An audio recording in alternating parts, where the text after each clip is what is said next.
అమ్మ నమస్కారం అమ్మ. నమస్కారం అమ్మా. అమ్మ అలాగే మనకి హోలీ వస్తుంది కదా, మరి హోలీ వస్తుంది కాబట్టి అందరూ హోలీ వస్తుంది అంటే రంగుల పండుగ పొద్దున లేచినప్పటి నుంచి సాయంత్రం వరకు రంగుల్లో మునిగి తేలిపోతుంటారు అందరూ కాబట్టి. అండ్ ఈ హోలీ పండుగ గురించి నాకేమైనా కొత్తగా ఒక విషయం తెలుసుకోవాలని అనిపిస్తుంది. మీకు తెలిసిన ఏమైనా ఒక రెండు మాటలు మాకు చెప్పండి అమ్మ. తప్పకుండా అమ్మా. నమస్కారం అండి. ముందుగా అందరికీ హోలీ పండుగ శుభాకాంక్షలు. హోలీ అంటేనే రంగుల పండగ. చిన్నపిల్లలందరూ చాలా ఇష్టపడి చేసుకునే పండగ. ఈ ఫాల్గుణ మాసంలో పౌర్ణమి రోజున ఈ హోలీ పండగ అనేది మనం జరుపుకోవటం అనేది చాలా విశేషంగా ఉంటుంది. ఈ హోలీ పండగ ఎక్కువగా గిరిజన ప్రాంతాల్లో కానీ అట్లా వాటికి సంబంధించిన వాళ్ళు ఎక్కువగా ఈ హోలీ పండుగను చేసుకుంటారు అన్నది కూడా ఉందమ్మా. ఎక్కువగా మన ఎవరైతే గిరిజన అటవీ ప్రాంతాల్లో నివసిస్తుంటారో వాళ్ళు ఈ హోలీ పండుగను విశేషంగా చేసుకుంటారని ఉంది. అసలు ఈ హోలీ అనే పండగ మనకి హిరణ్యకశిపుడు యొక్క సోదరి హోలీ, పేరే హోలీ. అయితే ఆమె వాళ్ళిద్దరు ఏమనుకున్నారంటే ఏమైనా సరే ప్రహ్లాదుని మనం సంహరించాలి ఎలా అయినా ఆమె అనుకుని హోలీ ఏం చేసిందంటే ఘోరమైన తపస్సు చేసి శివుడి గురించి వరం కోరుకుంది అనమాట.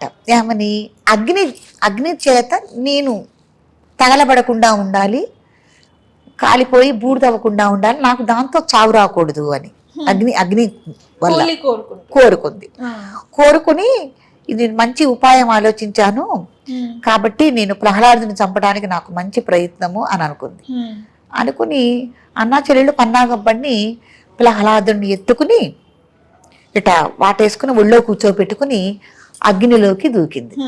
అంటే ఆమె ఉద్దేశం ఏంటంటే ప్రహ్లాదుడు కాలిపోతాడు, నేను ఆ వరం తీసుకున్నాను కాబట్టి నాకు ఈ అగ్ని వల్ల ఎటువంటి అపకారం జరగదు అని ఆమె యొక్క ఉద్దేశం.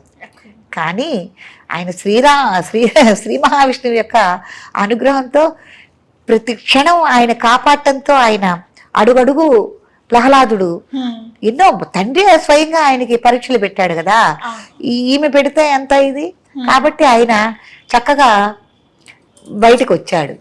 కాబట్టి హోలీ దహనము అని కూడా ఇక్కడ చేస్తూ ఉంటారు, మీరు గమనించారో లేదో ఈ పౌర్ణమి రోజున కాబట్టి చేస్తారు. కాబట్టి విశేషంగా అసలు ఈ పండగ అర్థం ఏంటంటే ఒక మహాపుణ్యాత్ముడికి అంత పరీక్ష పెడితే రాక్షసాదులు ఆయన గెలుపొందిన పండగగా కూడా మనం హోలీని చేసుకోవటం అని జరుగుతుందన్నమాట.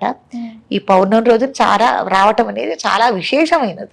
కాబట్టి దీన్ని పునర్దర్శించుకుని ఎక్కువ మనం చేయం కానివ్వండి, ఇటు పక్క రాష్ట్రాల వాళ్ళు, అటు మహారాష్ట్ర కానీ అటువైపు వాళ్ళు దీన్ని, అటు బొంబాయి సైడ్ ఎక్కువగా చక్కగా రంగుల పండగగా చేసుకుని ఒకళ్ళ మీద ఒకళ్ళు గులాలు చల్లుకుని తర్వాత రంగులతో పిచికారీలు చేసుకుని చాలా మంచిగా అందంగా ఈ పండగని వాళ్ళు చక్కగా జరుపుకుంటూ ఉంటారు ప్రత్యేకంగా. కాబట్టి ఈ హోలీకి అంత విశేషం ఉంది. దీని హోలీ వెనకాతల ధర్మంగా ఒక పురాణ ఇతిహాసం అనేది ఇది ఉంది, ఉన్నది ఆ సంఘటన జరిగిన రోజు. అలాగే ఏంటంటే ఈ హోలీ పండుగ వస్తుంది అంటే చాలా మంది కదా అందరికీ ఇష్టమైంది రాధాకృష్ణులు అంటే అందరికీ చాలా ప్రీతికరం. ఈ రాధాకృష్ణులకి హోలీకి ఏమన్నా సంబంధం ఉందంటారా? అంటే ఏదో కామదహనం పండగ గురించి కూడా ఇప్పుడు ఈయన ఎవరు మన్మధుడు శివుడి మీదకి బాణాలు వేశాడు కదా, ఎందుకు పార్వతీదేవి మీద దృష్టి మరలటానికి ఆయన మీద బాణాలు స్పందించాడు, మదన బాణాలు స్పందించాడు, పుష్ప బాణాలు ఆయన తపస్సు చేసుకుంటుంటే. అయితే పాపం అన్ఎక్స్పెక్టెడ్గా ఆయన శివుడు కళ్ళు తెరిచి చూసేసరికి ఆయన భస్మమైపోయాడు. తర్వాత భార్య పాపం ఆవిడ వేరుకుంది, స్వామి నీ గురించి లోక కళ్యాణం గురించే నిన్ను మేల్కొలపాలని నా భర్త ప్రయత్నం చేశాడు, నా భర్తను బతికించమని కోరుకుంది. ఆ ఇతిహాసం కూడా దీనికి ముడిపడి ఉందమ్మా. కాబట్టి హోలీ ఇంత ప్రాధాన్యత ఉంది. ఇంకా రకరకాల కథలు కూడా ఉన్నాయి. నేను హోలీ గురించి నేనైతే తెలుసుకోవాలి అని చెప్పేసి అని 2 మాటలు అడిగాను, మీరైతే చాలా మాటలు చెప్పారు. తెలియని విషయాలన్నీ కూడా తెలుసుకునేలాగా చేశారు. షేర్ చేయండి, లైక్ చేయండి, సబ్స్క్రైబ్ చేయండి. మరిన్ని వీడియోల కోసం బెల్ సింబల్ పై క్లిక్ చేయండి.